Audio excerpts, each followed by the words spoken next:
The western sun blazed down like fire as Kahara, a large and muscular Apache woman, lay motionless on the scorching sand.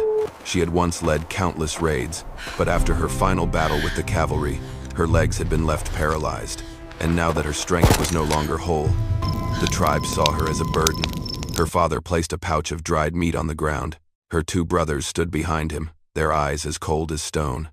None of them looked directly into Kahara's eyes, which burned with fury and resentment. "Father," she rasped, "do not leave me here." He did not answer. He simply turned his back and said to his sons, "Let's go." Dust rose as the three figures slowly disappeared toward the horizon, leaving behind Kahara, the warrior who was once their pride. Beneath the searing heat that made the air shimmer like it was about to catch fire, she tried to drag her massive frame off the ground, but her numb legs betrayed her, sending her crashing back down. Sweat mixed with sand and stung her eyes. People from the nearby town passed by a few times. Someone muttered, "That giant Apache girl, stay away," and then they all walked on, as if helping a paralyzed person was a curse waiting to happen. When the sun had tilted westward, a hay cart came to a stop. A man in rough fabric clothing, his arms sun-darkened, stepped down. Thomas Rourke, a reclusive farmer who lived on the edge of town. Kahara gasped, "Aren't you afraid of me?" Thomas knelt down and gently lifted her shoulders, as if lifting a heavy log. "You need help. That is enough." Without another word, he began building a makeshift stretcher from the wooden planks on his cart, then pulled Kahara away from the place where even her own tribe had abandoned her. Thomas Rourke's farm sat more than a mile from town, marked only by a sagging wooden fence, a small horse stable, and a house with a sun-faded roof. By the time he pulled the stretcher into the yard, Thomas was breathing heavily from exhaustion, yet he still lifted Kahara gently, as if afraid to cause her more pain. The large Apache woman lay on a crude bed Thomas had covered with an old blanket. The air carried the scent of pine wood, sawdust, and smoke from the hearth. Kahara looked around, her dark eyes as deep as the desert night, uneasy, yet silent. "You brought me to your home?" she asked. Thomas only nodded, removing his cracked gloves. There was nowhere else. "Here. You are safer than out there." Kahara wanted to laugh, but her throat was dry. An Apache warrior who once led a squad into battle, now lying like a discarded log. Her paralyzed legs made her pride feel as if it had been shattered all over again. A while later, Thomas brought a bowl of hot porridge and placed it on the table. "Eat," he said.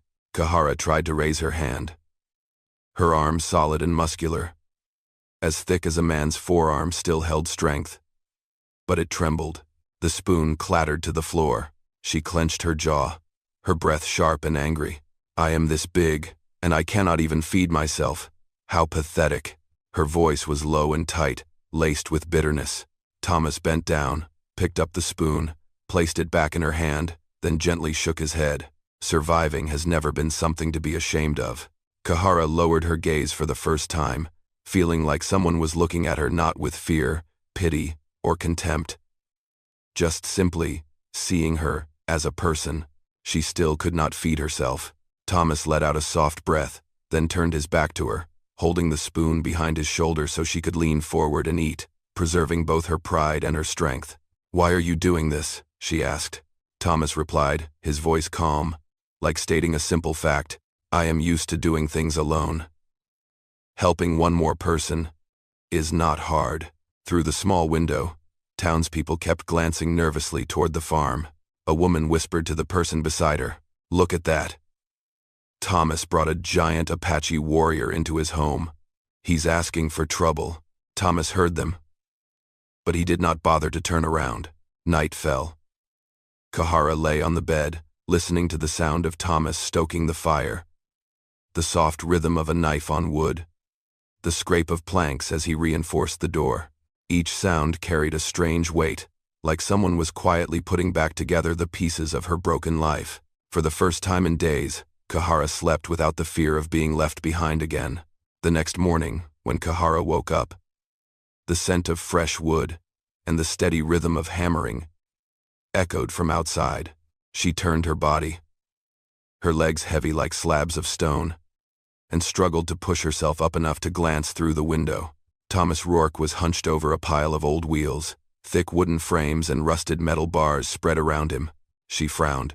"What are you doing?" Thomas did not look up, continuing to saw through planks as if it were second nature. "Something that needs doing," he said. Kahara bit her lip. The man spoke so little, it irritated her. Yet in every strike of the hammer, she felt a kind of patience she had rarely seen, a kind of patience the battlefield never allowed. By noon, Thomas carried a large wooden board into the room. Kahara looked at it closely, and her heart tightened just a little. It was the frame of a wheelchair twice the size of a normal one, big enough to support her muscular, heavy body.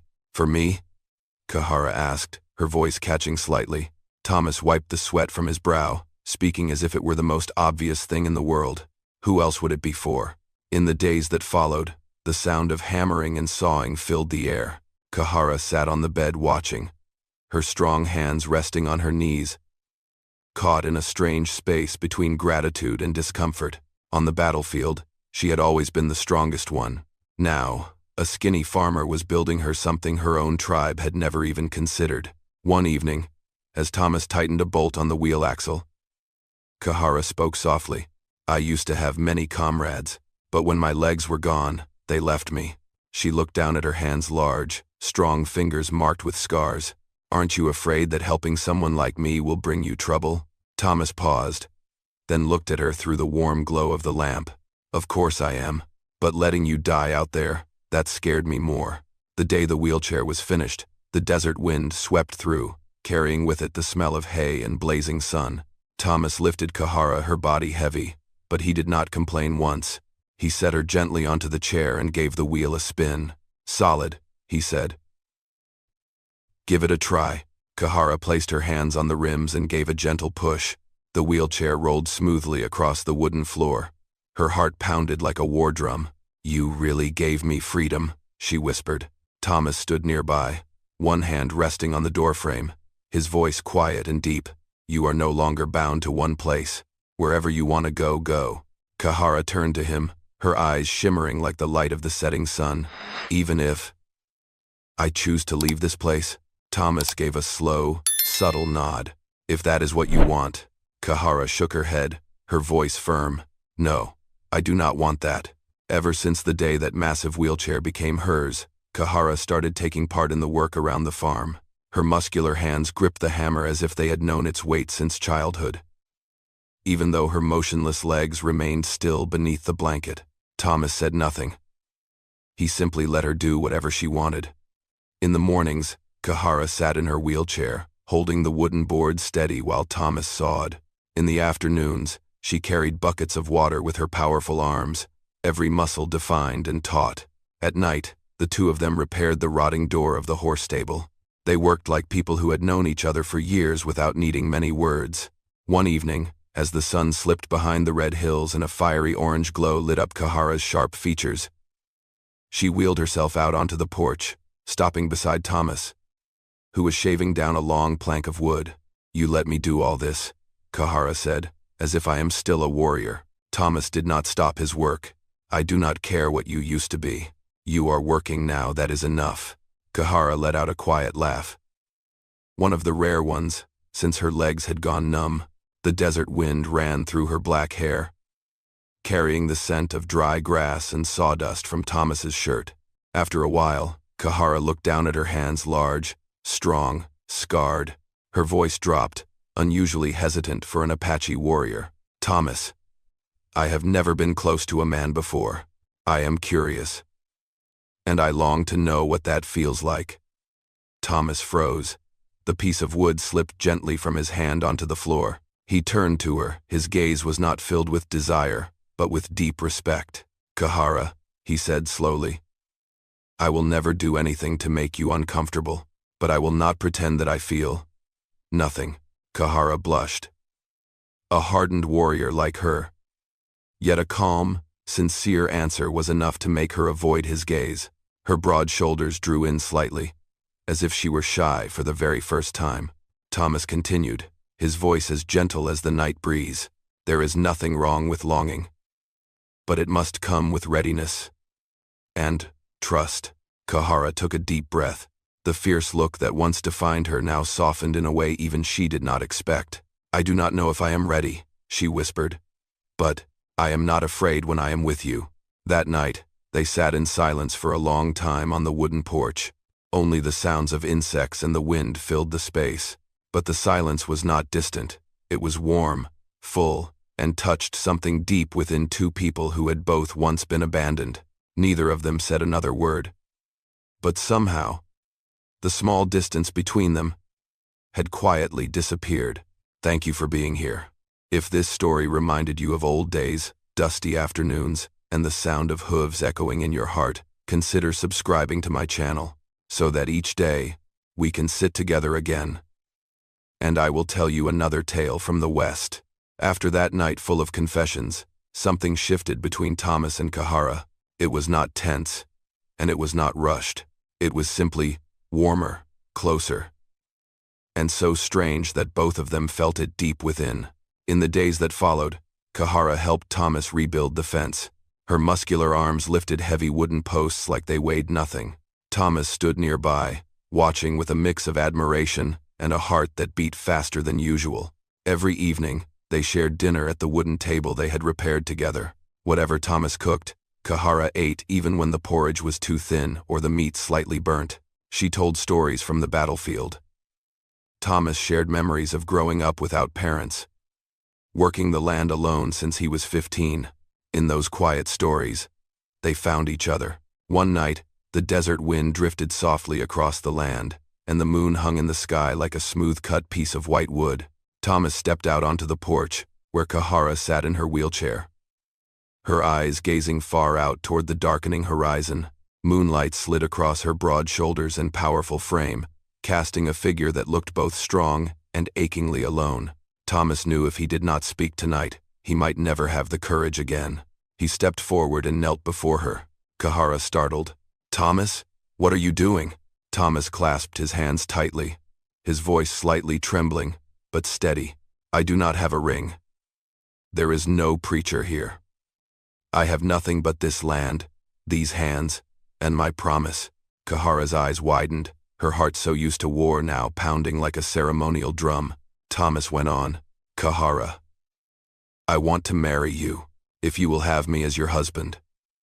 Whether your legs ever walk again, or not. No matter how heavy your past may be." Kahara slowly brought a hand to her mouth. She, a giant Apache warrior, once unshaken by bullets, now found her eyes stinging from something much more powerful. "Thomas," she whispered, "no one has ever chosen me. No one has ever looked at me like someone worthy of love." Thomas looked up, his eyes steady. "I chose you, from the very first day I met you." Kahara took a deep breath. Her strong shoulders trembled just a little. Finally, she placed her large hand on his shoulder, her voice low, but filled with warmth. "I say yes. You are everything I have wanted, for a very long time." Thomas slowly leaned in toward her, and they began to share a kiss, fierce, honest, and full of the fire they had kept hidden. That night, under the desert wind and the soft creak of old wood, two souls once abandoned found their way to each other. They did not need silver rings. All they needed was a true heart. Rumors about the giant Apache woman living with a white farmer spread faster than the desert wind, and like everything in the West, rumors always find their way back to where they belong. One afternoon, as the sky burned a deep red, Kahara was helping Thomas stack lumber when the thunder of hooves echoed from afar. They both turned. 3 riders approached the farm, Apache men, bare-chested with war paint across their skin. Kahara recognized them immediately. Her father, her 2 brothers, and the hatred on their faces was something she could never forget. Thomas stepped in front of the porch, gripping his wood axe tightly. "Kahara, go inside," he said softly, but she shook her head, her eyes as cold as mountain stone. "No. I need to face them." The 3 Apache dismounted. The elder stepped forward, his voice deep and rough. "Kahara, you ran from the tribe, and now you let a white man into your life?" The eldest brother spat on the ground. "Shame. A warrior like you, dragged around like some broken animal." The younger brother gripped his bow tightly. "You are coming back with us, right now." Thomas held the axe firmer, but Kahara raised a hand gently. "Let me," she said. She rolled her wheelchair forward, her large hands gripping the wheels, her eyes burning like hot embers. "You left me," Kahara said slowly. "Out in the desert, without a word, without a drop of water." Her father answered, "Because you could no longer walk. The tribe does not carry the useless."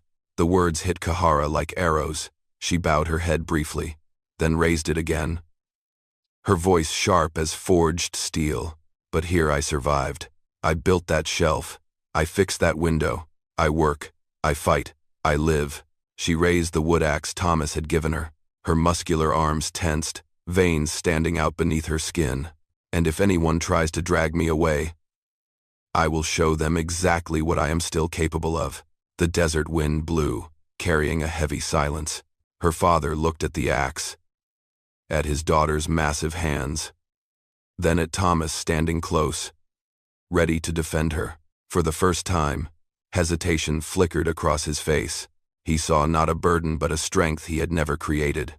At last, he tilted his chin toward his sons. "Let's go. She has made her choice." The 3 horses galloped off, kicking up a trail of dust behind them. Kahara breathed heavily, not from fear, but because her heart pounded like a war drum. Thomas stepped up and placed a hand on her shoulder. She looked up, her eyes still burned, but they no longer wavered. "They no longer have the right to decide my life," she said. Thomas nodded gently. "That is right. You are here because you choose to be."